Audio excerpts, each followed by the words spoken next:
Hello guys, welcome back to Ton of Things. But for today's video, here are going to show you or discuss with you how to fix hexing meter failed to connect. So if you're interested, let's get started. So you might be wondering, what do you need to do if your hexing meter failed to connect here? Well, there are a bunch of steps here that you need to do. So first is you want to restart your meter.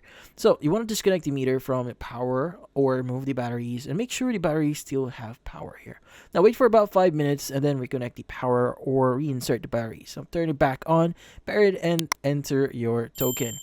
Now, next thing that you want to do is you want to check for any token errors here. Now, make sure you're entering the correct token. Double check for typing mistakes or expired tokens here. And if needed, request a new token from your electricity provider.